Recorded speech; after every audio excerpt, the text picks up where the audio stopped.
Hi everyone. Welcome to Vishnu's info hub. ముందుగా మన ఛానల్‌కి 100 సబ్‌స్క్రైబర్స్ వచ్చారు. So, thanks for your love and support. And అందరికీ కూడా హ్యాపీ క్రిస్మస్. ఇవాళ మనం డిస్కస్ చేసుకోబోయే టాపిక్ అన్‌ఎంప్లాయ్‌మెంట్. సొసైటీలో మనం కామన్‌గా ఫేస్ చేస్తున్న ప్రాబ్లమ్స్‌లో అన్‌ఎంప్లాయ్‌మెంట్ కూడా ఒకటి. ఈ వీడియోలో అన్‌ఎంప్లాయ్‌మెంట్ గురించి, అలాగే అన్‌ఎంప్లాయ్‌మెంట్ బారిన పడకుండా ఉండాలంటే మనం ఏం చేయాలి?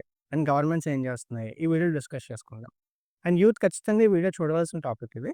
సో, వీడియో ఎండ్ వరకు ఎవరు స్కిప్ చేయకుండా చూడండి. సో, మంచి ఇన్ఫర్మేషన్ తెలుసుకుంటారు ఈ వీడియోలో. అన్‌ఎంప్లాయ్‌మెంట్ అంటే మీ అందరికీ తెలుసు కదా! మనం ఏదన్నా మనీ కోసం వర్క్ చేద్దాం అనుకుంటున్నాము. కానీ మనకెక్కడ పని దొరకట్లేదు. అసలు ఈ అన్‌ఎంప్లాయ్‌మెంట్ ఎక్కడి నుంచి స్టార్ట్ అయింది? ఎప్పుడు బాగా అనిపిస్తుంది? దీని గురించి మనం తెలుసుకోవాలంటే కొన్ని డికేడ్స్ వెనక్కి వెళ్దాం. సో, 17థ్, 18థ్ సెంచరీ వరకు అప్పట్లో లైఫ్ స్టైల్‌ని అనలైజ్ చేస్తే ప్రజలందరూ కూడా ఏదో ఒక పనులు చేసుకుంటూ ఉండేవారు. చాలామంది ఫార్మింగ్ చేసేవారు, కార్పెంటర్ వర్క్ చేసేవారు. లేదా సో అండ్ సో వాళ్ళ ఫీల్డ్ తగ్గట్టు వర్క్స్ చేసుకుంటూ వాళ్ళ లైఫ్ లీడ్ చేసేవారు. సో, ఆ రోజుల్లో అంతా కూడా సింపుల్‌గా ఉండేది. ఎవరికీ కాంపిటీషన్ ఎక్కువ ఉండేది కాదు. అండ్ పాపులేషన్ కూడా తక్కువ ఉండేది. అంతగా అవేర్‌నెస్ కూడా అందరికి ఉండేది కాదు. సో, వాళ్ళ లైఫ్ స్టైల్ అలా కంటిన్యూ చేసేవారు. అండ్ పిల్లలు కూడా వాళ్ళ పేరెంట్స్ ఏవైతే వర్క్ చేస్తున్నారో ఆ ప్రొఫెషన్‌ని ఎంచుకొని దాన్ని కంటిన్యూ చేసేవారు. సో, ల్యాండ్స్ ఉండేవారు. వాళ్ళ పిల్లలు కూడా ఫ్యూచర్‌లో ల్యాండ్‌లో ఫార్మింగ్ చేసుకుంటూ బతికేవారు. అలానే కార్పెంటరీ వర్క్ చేసుకునేవారు. వాళ్ళ పిల్లలు కూడా కార్పెంటరీ వర్క్ చేసుకునేవారు. సో, ఇలాగ లైఫ్ స్టైల్ వెళ్ళిపోతూ ఉండేది. కానీ ఎప్పుడైతే 17థ్, 18థ్ సెంచరీ మధ్యలో ఇండస్ట్రియల్ రెవల్యూషన్ స్టార్ట్ అయిందో, సో, గ్లోబలైజేషన్ స్టార్ట్ అయింది. ఎక్కడైతే తక్కువ సాలరీస్‌కి ఎంప్లాయీస్ దొరుకుతారు అని అనుకునేవారో, ఆ కంట్రీస్‌లో ఇన్వెస్టర్స్ వచ్చి ఫ్యాక్టరీస్ పెట్టేవారు. అలాగే మన ఇండియా కూడా ఒకటి. అప్పట్లో మన ఇండియాలో ఫ్యాక్టరీస్ గానీ, ఇండస్ట్రీస్ గానీ ఎక్కువ ఉండేవి అసలు ఉండేవి కాదు కదా! సో, అప్పుడు వేరే కంట్రీస్ నుంచి వచ్చినప్పుడు వాళ్ళిక్కడ ఫ్యాక్టరీస్ పెట్టిన తర్వాత ఇందులో వర్క్ చేయించుకోవడానికి మన ఇండియన్స్‌ని తీసుకునేవారు వాళ్ళు. సో, వాళ్ళని అట్రాక్ట్ చేయడానికి మంచి సాలరీస్ ఇస్తామని చెప్పి, వాళ్ళ లైఫ్ స్టైల్ బాగుంటదని చెప్పి, ఆ రోజుల్లో బాగా సర్క్యులేట్ అయ్యేది. అండ్ ఆ రోజుల్లో ప్రజలు కూడా వాళ్ళ ఫార్మింగ్ అనేది ఇన్వెస్ట్‌మెంట్‌తో కూడుకున్న పని కదా! ఈ ఫార్మింగ్ అనే కాదు. ఏ ఫీల్డ్ చేయాల్సొచ్చినా వాళ్ళు ఇన్వెస్ట్‌మెంట్ పెట్టాలి కొంచెం. అండ్ వాళ్ళ మనీ కూడా ఎప్పుడో లాంగ్ టర్మ్‌లో వస్తది. సో, ఎవ్రీ డే గాని, ఎవ్రీ మంత్ గాని ఫిక్స్డ్ ఇన్‌కమ్ వస్తదని గ్యారంటీ ఉండేది కాదు కదా! సో, వాళ్ళందరికీ కూడా ఇలాగ డైలీ వేజెస్ ఇస్తాము, మంత్లీ సాలరీస్ వస్తాయి. అండ్ ఈ టర్మ్ అనేది అప్పుడు చాలా ఎక్కువగా వినిపించేది. సో, అందరూ కూడా అట్రాక్ట్ అయ్యేవారు. అలానే లైఫ్ స్టైల్ కూడా చేంజ్ అవుతుంది కదా! అని లైఫ్ స్టైల్ పాయింట్లు పెట్టుకొని మైండ్ సెట్ చేంజ్ చేసుకుంటూ ఎక్కువ మంది ఇలాగా వాళ్ళు ఉండే ప్రొఫెషన్ నుంచి ఇలాగ ఫ్యాక్టరీస్ వర్క్ ఎంప్లాయ్‌మెంట్ అనేది కొంచెం మూవ్ అయింది. అలాగా జాబ్స్ అనేవి క్రియేట్ అయ్యాయి ఆ టైంలో. అలా కొద్ది రోజులకి ఏమైందంటే ఎవరైతే జాబ్స్ చేస్తున్నారో వాళ్ళ లైఫ్ స్టైల్ మారడం చూసి, వాళ్ళ బెనిఫిట్స్ చూసి మనం కూడా వాళ్ళలాగా అయితే బాగుంటది కదా! అని చెప్పి అందరూ కూడా మైగ్రేట్ అవ్వడానికి ఇష్టపడేవారు. సో, వాళ్ళ ప్రొఫెషన్‌ని వదిలేసి వాళ్ళు కొత్తగా జాబ్స్ కోసం సెర్చ్ చేస్తూ ఉండేది. అలాగే ఇదెలా తయారైందంటే, జాబ్స్ ఉంటే లైఫ్‌లో సెటిల్ అవుతాం. జాబ్ ఉంటే బాగా మనకి లైఫ్ బాగుంటది అని ఇలాగా అందరూ కూడా ఎజెండాతో ఉండేవారు ఆ రోజుల్లో. అలాగా అందరూ కూడా ఓపెనింగ్స్ కోసం, జాబ్స్ కోసం చూస్తూ ఉండేవారు. కానీ రియాలిటీకొచ్చేసరికి కెపాసిటీ తగ్గట్టే ఎంప్లాయీస్‌ని తీసుకుంటారు కదా! ఎక్కువ మందిని తీసుకోవడానికి వాళ్ళకి కూడా స్కోప్ ఉండదు కదా! సో, డిమాండ్ కూడా ఉంటుంది. డిమాండ్ అండ్ సప్లై ఎక్కువ ఉంటేనే ఎక్కువ మంది ఎంప్లాయీస్ ఉంటారు. సో, అలాగా అప్పటి నుంచే అన్‌ఎంప్లాయ్‌మెంట్ అనేది బాగా వినిపిస్తూ ఉంది. అలా కొన్ని డికేడ్స్ అయినియి. ఇప్పటికి కూడా ఆ ప్రాబ్లమ్ అలా ఉంటూనే ఉన్నది. ఇన్‌ఫాక్ట్ పెరుగుతూ వస్తుంది ఎవ్రీ ఇయర్ ఈ ప్రాబ్లమ్ అనేది. అలా లైఫ్ స్టైల్ చేంజ్ అవుతుందని, లైఫ్‌లో బాగా సెటిల్ అవ్వచ్చని చెప్పి మైండ్‌సెట్‌తో ఎక్కువ మంది పీపుల్ మైగ్రేట్ అవ్వడం వల్ల అన్‌ఎంప్లాయ్‌మెంట్ రావడానికి ఒక మేజర్ ఫ్యాక్టర్ అయింది. సో, దీంతో పాటు పాపులేషన్. మనం లాస్ట్ 150 ఇయర్స్‌గా చూసుకుంటే, ఈ పాపులేషన్ అనేది ఎక్స్‌పోనెన్షియల్‌గా గ్రో అవుతుంది.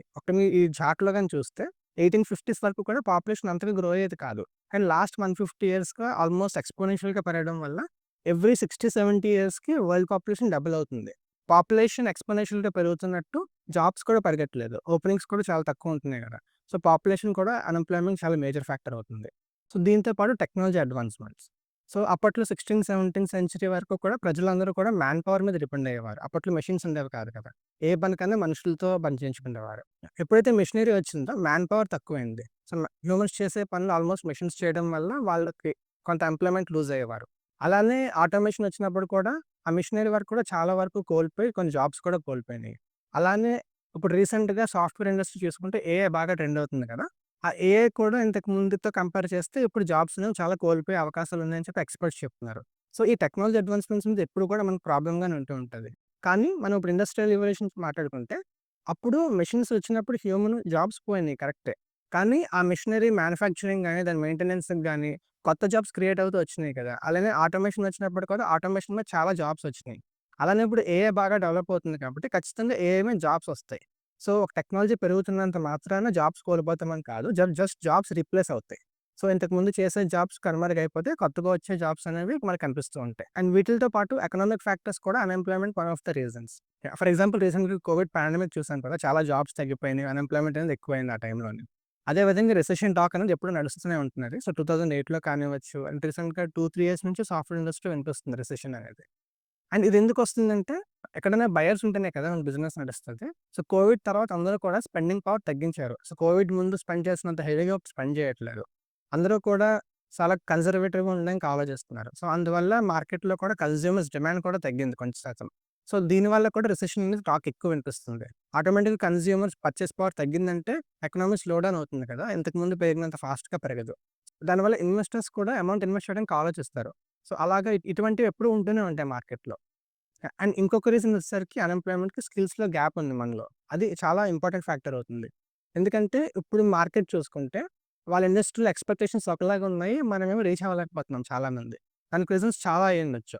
మోస్ట్‌లీ మన ఎడ్యుకేషన్ సిస్టమ్ కూడా ఒక రీజన్ అయ్యుండొచ్చు. ఎందుకంటే మనం నేర్చుకున్న టాపిక్స్ అన్నీ కూడా బేసిక్స్ ఉంటాయి. మన కాలేజ్‌లో కానివ్వండి లేదా గ్రాడ్యుయేషన్‌లో కానివ్వండి. ఆ బేసిక్‌గా నేర్చుకున్న టాపిక్స్‌తో మన ఇండస్ట్రీ‌లో సర్వైవ్ అవ్వడం చాలా కష్టమవుతది. సో, ఖచ్చితంగా మనం ఎక్స్‌ట్రా స్కిల్స్ నేర్చుకొని ప్రెజెంట్ మార్కెట్‌లో ఏం ట్రెండింగ్ టాపిక్స్ ఉన్నాయి.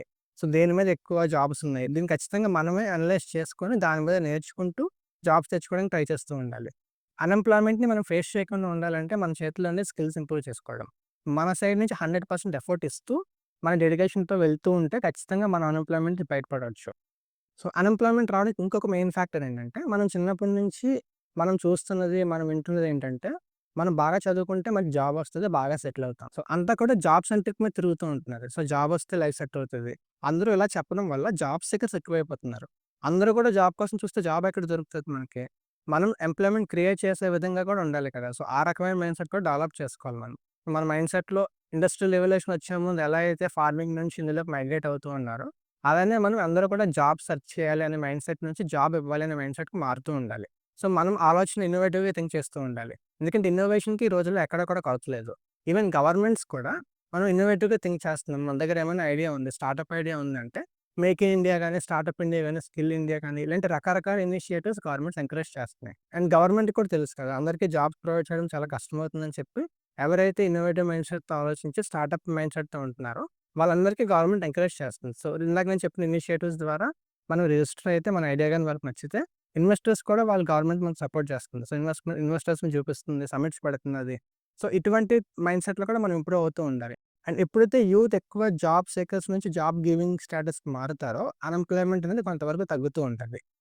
సో, జాబ్స్‌లో కూడా వాళ్ళు అది చేస్తున్నారు, వీళ్ళు ఇది చేస్తున్నారు అని చెప్పి అందులో బ్లైండ్‌గా ఫాలో అయిపోకండి. సో, మీ ప్యాషన్ తెలుసుకుంటూ మీకు ఎందులో ఇంట్రెస్ట్ ఉంది, దాని మీద వర్క్ చేయండి. ఖచ్చితంగా మీ ఎఫర్ట్ ఇస్తూ డెడికేటెడ్‌గా ఉంటూ ఉంటే సక్సెస్ ఖచ్చితంగా వస్తది. రాకుండా అయితే ఉండదు. So, thoughts it for this video. ఈ వీడియో నచ్చితే లైక్ చేయండి. మీ ఫ్రెండ్స్ అండ్ ఫ్యామిలీస్‌కి షేర్ చేయండి. ఇటువంటి కంటెంట్ మిస్ అవ్వకుండా ఉండాలంటే మన ఛానెల్ సబ్స్క్రైబ్ చేసి పక్కన బెల్ ఐకాన్ క్లిక్ చేయండి. Thank you all. Bye. Take care. See you in the next video.